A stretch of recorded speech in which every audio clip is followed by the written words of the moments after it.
यही कारण है कि असीं मनुखी दुनिया च देखते हां, जो मां दी खिच है, जो मां दी कशिश है, उतनी कशिश पिता लई नहीं है।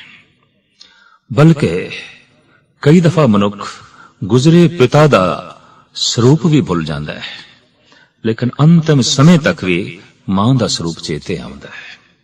मां गहराइयां च उतरी हुई है। कारण इस बीज ने प्रथम जो संबंध जोड़िया सी, इस बीज दा सब तो प्रथम जो रिश्ता जुड़िया सी, उसनूं मां ही कहंदे ने। पहला संबंध, प्रथम संबंध मां है। शायद इस वास्ते इस्लाम दे बानी मुहम्मद साहब ने फरमान कर दिता सी कि ऐ बंदे, मां दे कदमां विच जन्नत है। जन्नत दी तू झलक देखनी है ते जरा मां दे कदमां दे तले दी खाक अपने मस्तक ते ला ले। तू कदी सोच भी नहीं सकदा कि रूहे जमीन ते एक बीज लई कोई इतनी भी कुर्बानी कर सकदा है जो मां ने कीती है। एक बीज लई जो धरती कर दी है। शायद साडे देश दे धरती पूजन भी इत्थों ही चले। धरती मां है। गुरु नानक देव जी महाराज भी धरती नूं मां कहंदे ने। माता धरत महत। किसी ने मकान बनाना है, किसी ने धरती दे हल चलाना है। अज भी साडे दर्श दे, अज भी साडे देश दे व्यापक रूप दे धरती पूजन होंदा है। मां है। मां दी गोद दे असी अपना एक महल खड़ा कर रहे हैं। इहदी पूजा करिए, इनू संभाल के रखे और इहदे असी सुख नाल रह सकीए। मां दी गोद दे एक अस्थूल बीज जिता जा रहा है। ये फल तक अपड़े। मां मेहनत करे, मां मुशक्कत करे, मां कुर्बानी करे, मां अपनी जीवन सत्या देवे। जिहड़ा बीज बार बार धरती दे प्रफुल्लित होंदा है ते फल तक अपड़दा है, वो पता नहीं कितनी धरती दी सत्या खिंचदा है, पता नहीं कितनी धरती दी शक्ति समेटदा है। ते ममता दी मारी ये धरती पता नहीं कितनी शक्ति इस बीज नूं दे देंदी है, कितनी समर्था दे देंदी है। अपनी समर्था, अपनी शक्ति ही दे देनी, इस तो वड्डा कोई दान नहीं, कोई दान नहीं। बीज दे उत्ते सब तो वड्डा दान धरती दा है। अगर धरती दी पूजा है तो जायज है। एक मनुखी बच्चे दे सब तो वड्डा दान मां दा है। अगर मां दी पूजा है तो उहदे जो है जन्नत उसदे कदमां विच है, तो ठीक है, बिल्कुल ठीक है। अपनी सत्या उसने बीज नूं दित्ती, अपना समा उसने अपने बीज नूं दिता। अपने आहार लिए भी उसने ऐसा ही सोचा कि उस बीज नूं केड़ा आहार लाभकारी होवेगा। उसने अपने लिए आहार संबंधी सोचना भी बंद कर दिता।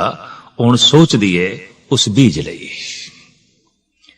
रूप चंगा निखरे, रंग चंगा निखरे, सुभाव चंगा पैदा होवे, किरदार चंगा पैदा होवे, उसकी ये सारी कुर्बानी।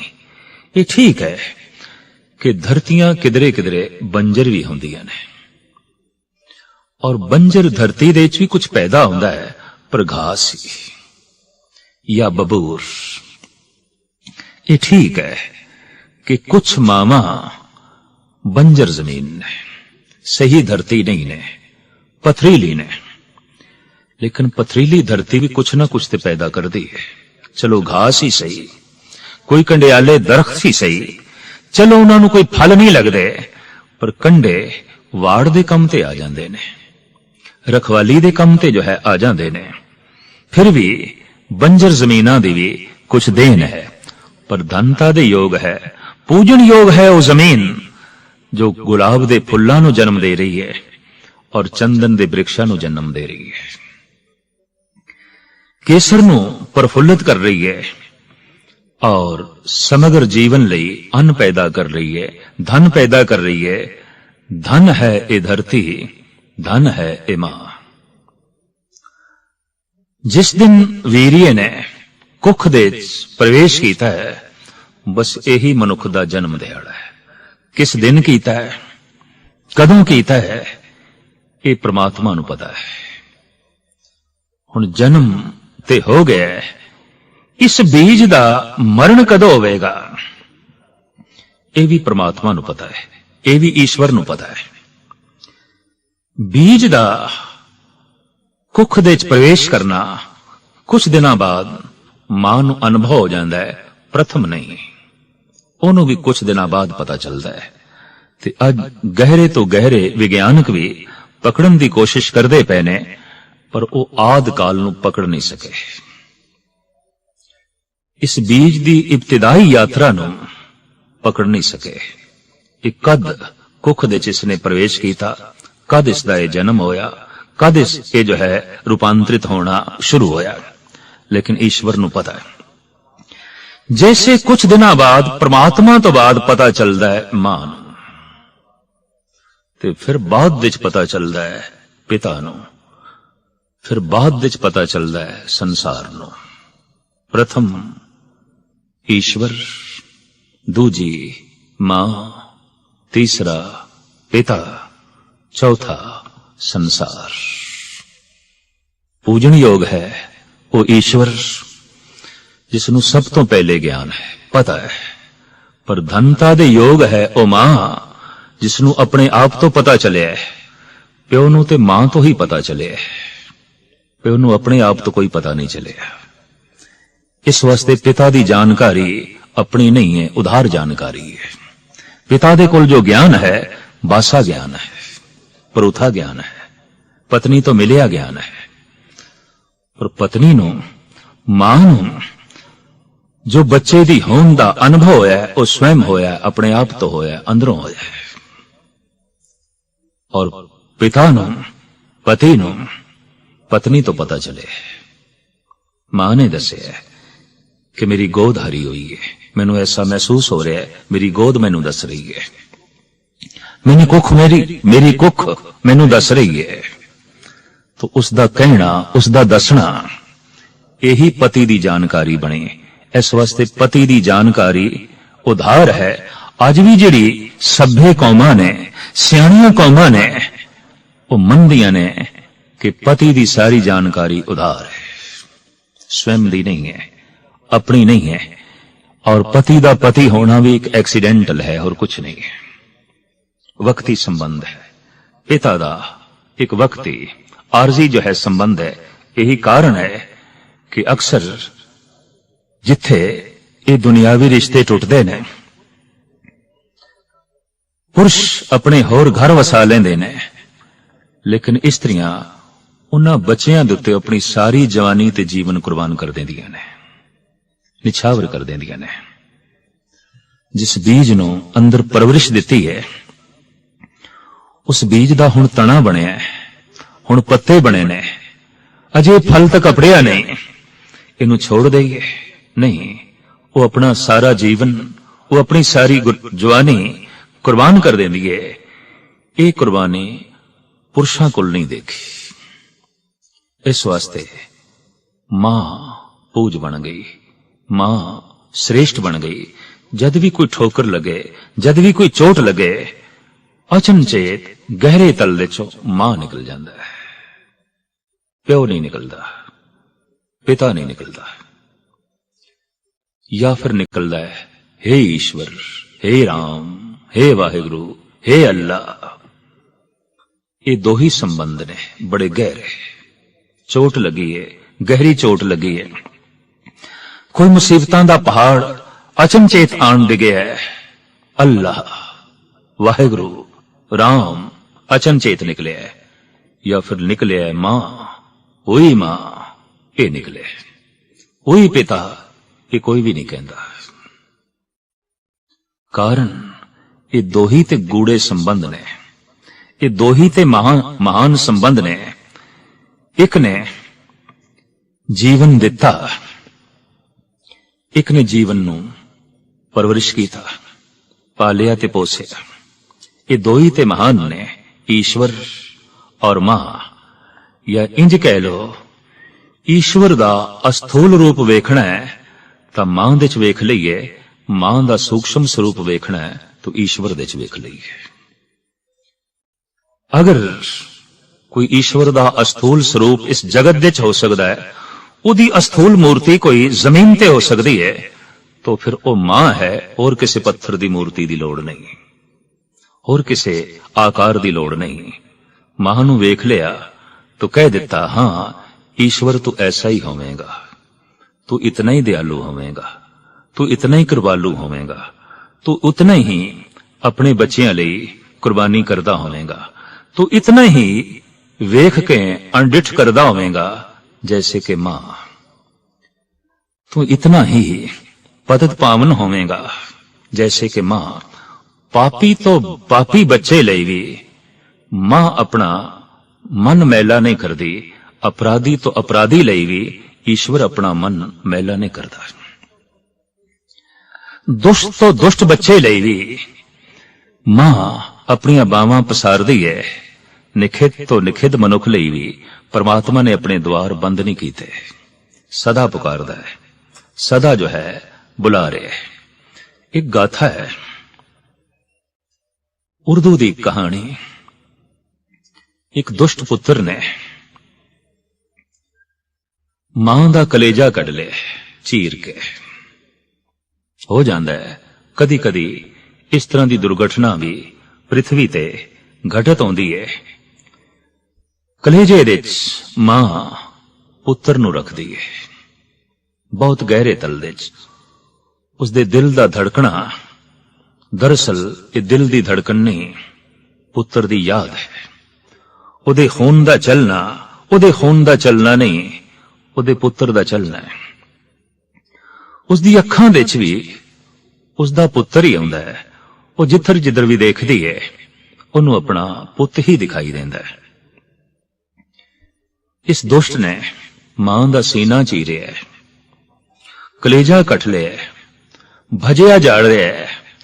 किसी देवी दी भेंट करन कौन दसे? जीवदी जागदी देवी दा कलेजा कट के तू होर किहड़ी देवी नूं भेंट करन जा रहे हैं? और जिसनूं तू शरीर दे चों कढिया है, यही ते देवी सी, यही ते तेरी धड़कन सी, यही ते तेरी जिंद जान सी, यही ते तू सी।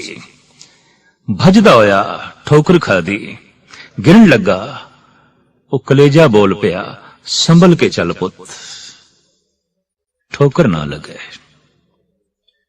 सिसकदा होया वो कलेजा भी पुत्र लई भलाई ते दुआवां पिया करदा है। हे ईश्वर, इनू सही ठिकाने ते पहुंचाई, ये ठोकर ना खावे। मां जीवदी है पुत्र लई, मां मरदी है पुत्र लई। यही कारण है कि जद किसी स्त्री दी गोद हरी ना होवे, मां होण दा उसनूं सुभाग ना मिले, उसदा सब कुछ खो जांदा है, उसदा सब कुछ चला जांदा है।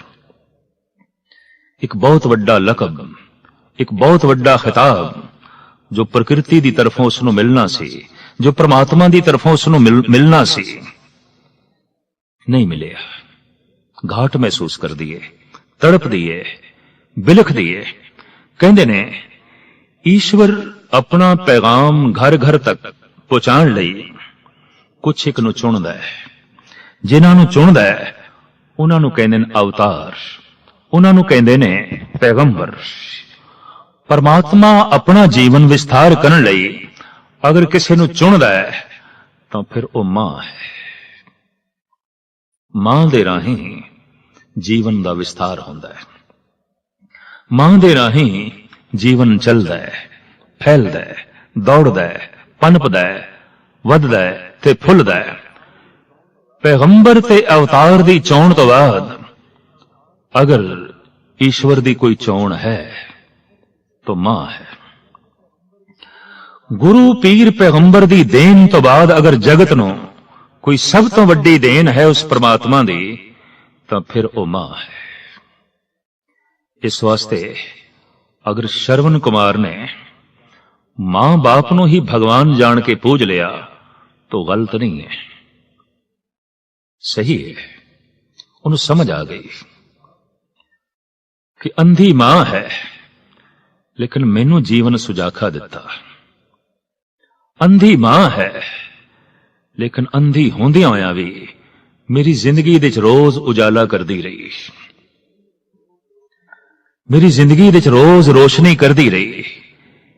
जैसे उसने मां दे परोपकार नूं वेख्या, मां दी कुर्बानी नूं वेख्या, उन्हें अपना मस्तक मां दे कदमां ते रखिया, ते जिस दिन मां दे कदमां दे उत्ते उसने अपना मस्तक रखिया, मां दे कदम मंदिर बन गए, मां दे कदम एक धार्मिक सथल बन गए।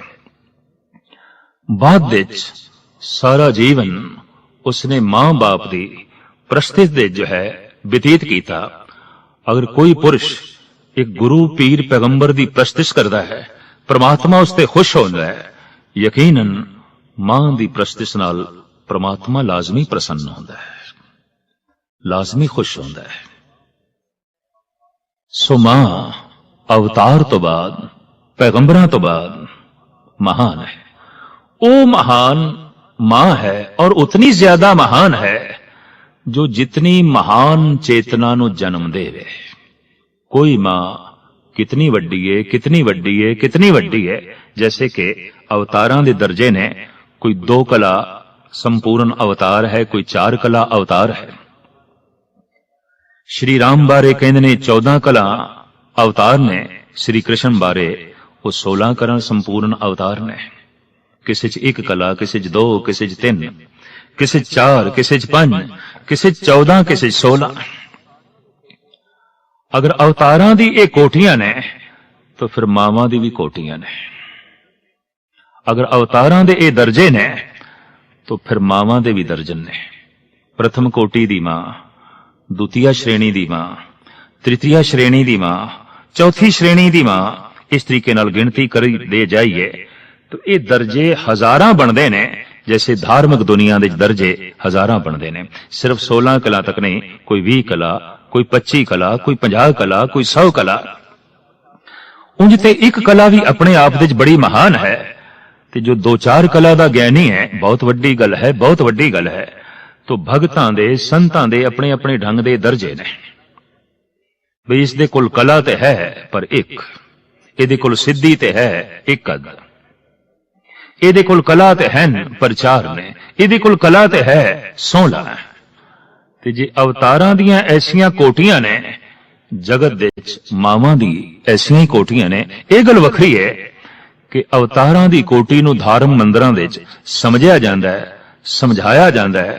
मां दी कोटियां नूं ना समझिया जांदा है, ना समझाया जांदा है। यही कारण है कि जगत नूं पूरा ज्ञान नहीं, जगत दे कोल पूरा बोध नहीं है।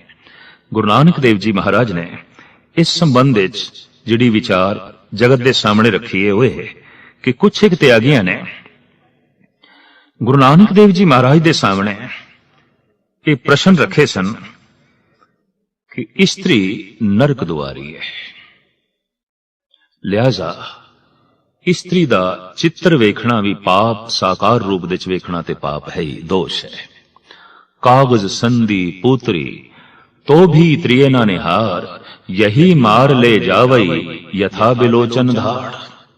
भगत छज्जू लाहौर दे महान श्रेष्ठ ब्रह्मज्ञानी संत जो गुरु अर्जन देव जी महाराज दे समकाली ने, आप कहंदे ने साकार रूप दे च स्त्री दी ते गल एक पासे, स्त्री दा चित्र भी ना वेख, वेखदे आई तो नरक दे च जाएगा।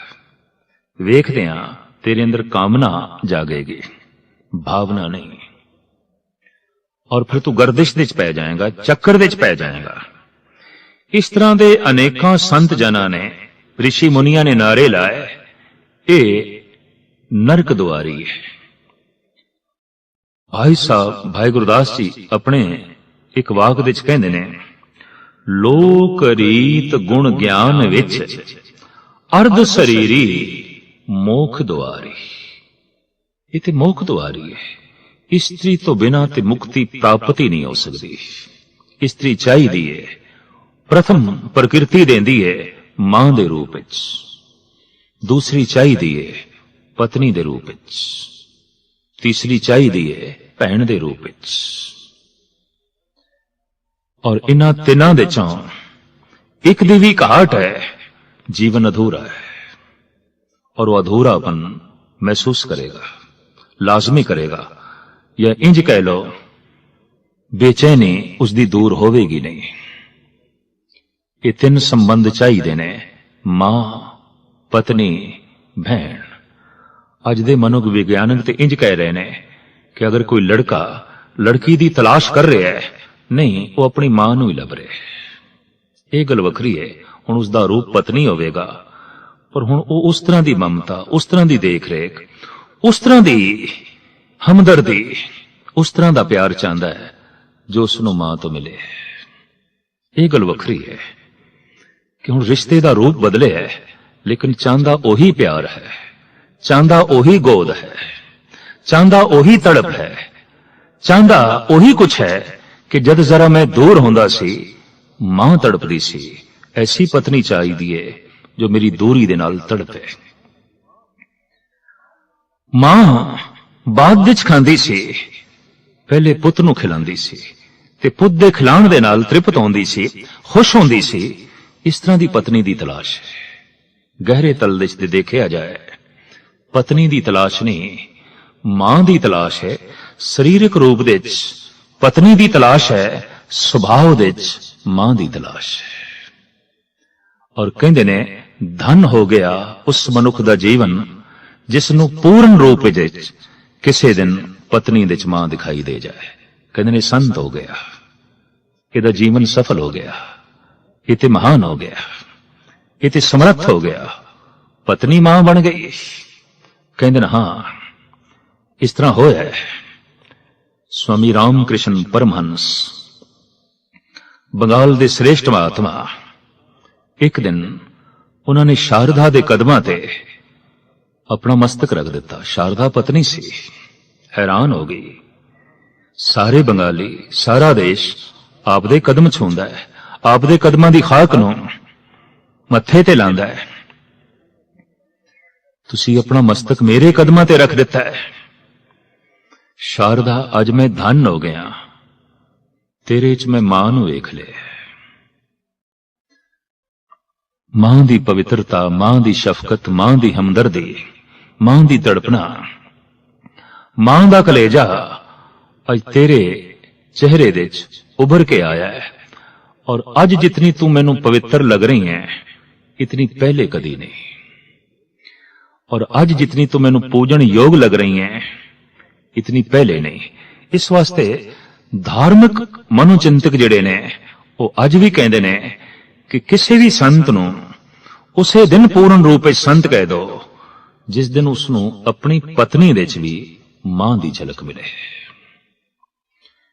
हालात ऐसे होवन कि मां दे रूप दे च भी मां ना दिखाई देवे, जीवन ते कुछ भी नहीं है। पर पत्नी दे रूप दे च मां दिखाई दे गई है, जीवन धन हो गया है, महान हो गया है।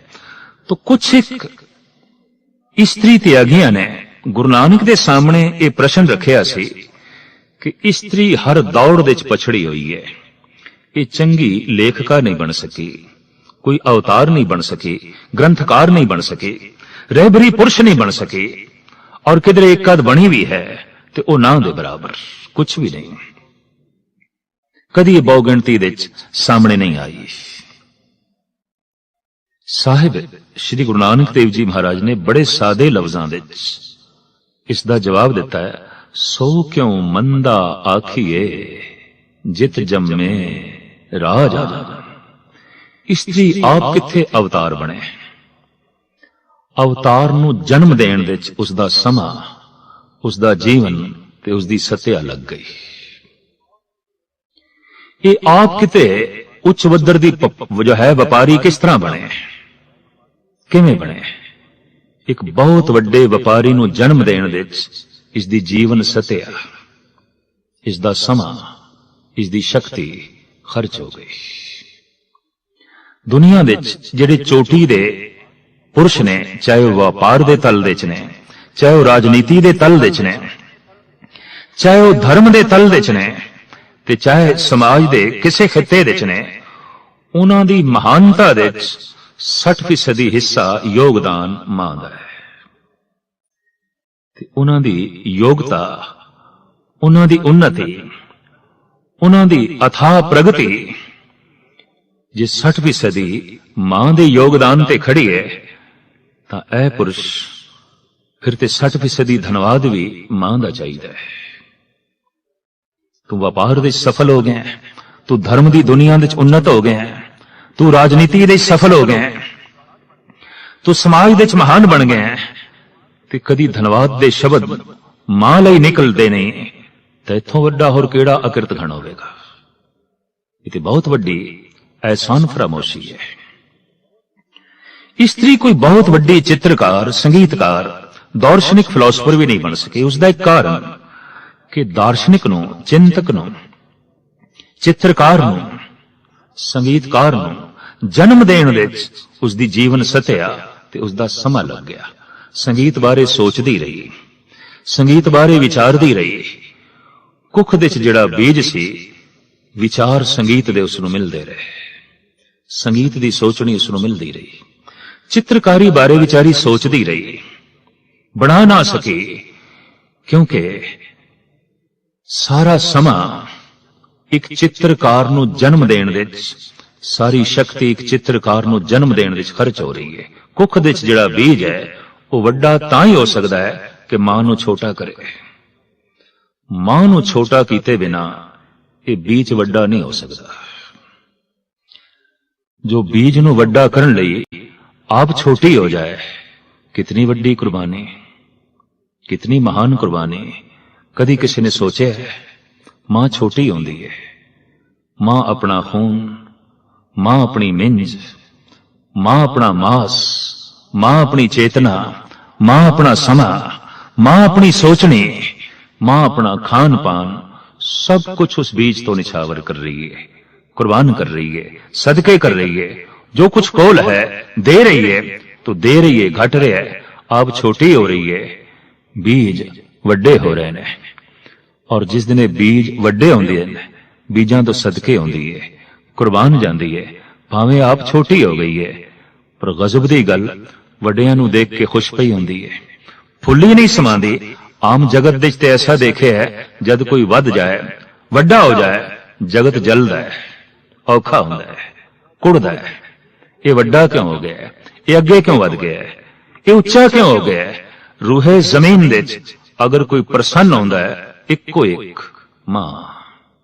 बीज वड्डा हो गया है, बीज महान हो गया है, बीज प्रफुल्लित हो गया है। कोई गल नहीं, मैं छोटी हो गई हां, पर मेरे द्वारा एक बीज ते वड्डा हो गया है। उस दियां सारियां खुशियां उस बीज तो निछावर, उस दियां सारियां उमंगां उस बीज तो निछावर। अगर कोई बहुत वड्डा चित्रकार बनिया है, ओदे च मां दी सोचनी, जो चित्र बारे सोचदी रही, चित्रां नूं देखदी रही, वो सूक्ष्म रूप दे बीज नूं मिलदा रहा, एक बहुत वड्डा चित्रकार बन गया। दर्शन फिलसफा मां पढ़दी रही, सोचदी रही, ये उस बीज नूं दर्शन ते फिलसफा मिलदा रहा। फिर अपनी जीवन सत्या उसे बीज नूं देंदी रही। एक दार्शनिक दा जन्म होया, एक विचारक दा जन्म होया, एक चित्रकार दा जन्म होया, एक राजनीतिक दा जन्म होया।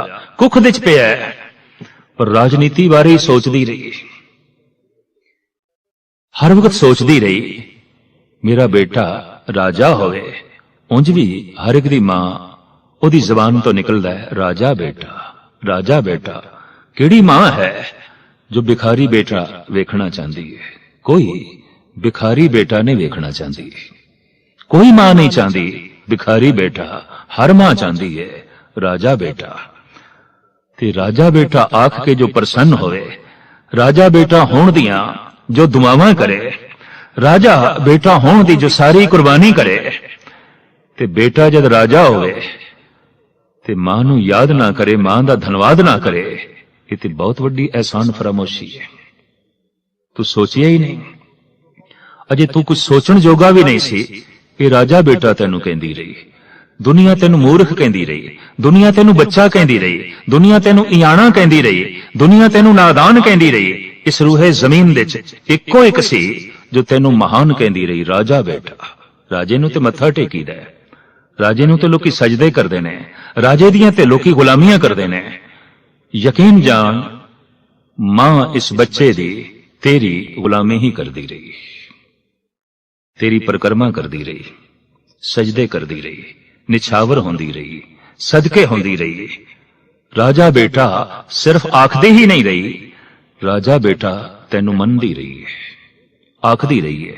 यह गल वखरी है, कदी दुनिया ने तैनू राजा नहीं मनिया, राजे दे रूप विच नहीं वेखिया। बच्चे नू कौन इस रूप विच वेखेगा? हाँ, वेखदी भी है, मनदी भी है, ते मां इसे नुकते नू गिराई नाल लई है। लोग तो प्यो भी कई दफा कह देंदा है नादान है, भोला है, इयाना है, ना समझ है। पड़ोसी भी कह देंदे ने, शरीक भी कह देंदे ने, आखिर बच्चा ही ते है, कोई महान थोड़ी है। मां दे मुंहों निकलदा नहीं, बेटा राजा है, महान है, इथे राजा है।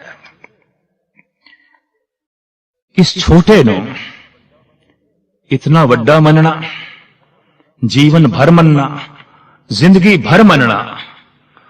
और फिर साडे देश दे एक कहावत है कि समर्थ को नहीं दोष गुसाई। जो समर्थ है, जो राजा है, उसनू कोई दोष नहीं।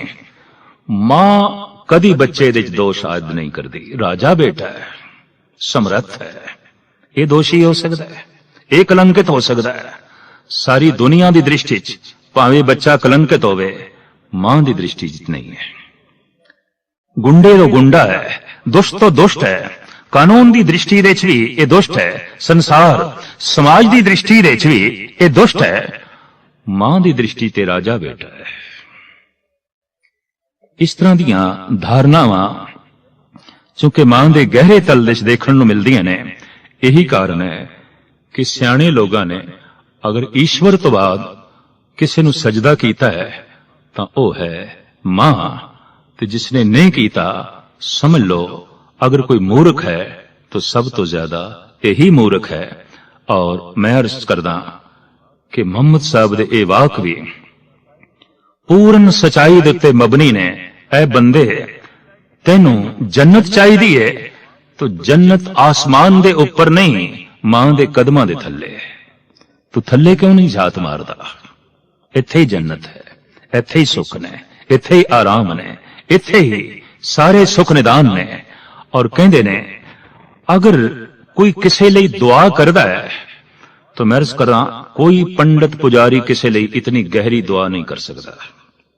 चाहे कितना किसी नूं धन दे दो, चाहे किसी कितनी संपदा दे दो, यज्ञ हवन करा लो, पूजा पाठ करा लो, कोई पुजारी, कोई पंडित, कोई ग्रंथी, कोई अरदासिया इतने गहरे रूप दे किसी लई दुआ नहीं करेगा, अरदास नहीं करेगा जितनी के मां कर दी है। ओदी अरदास हिरदे चों निकलदी है, ओदी प्रार्थना हिरदे चों निकलदी है, ओदी दुआ हिरदे चों निकलदी है।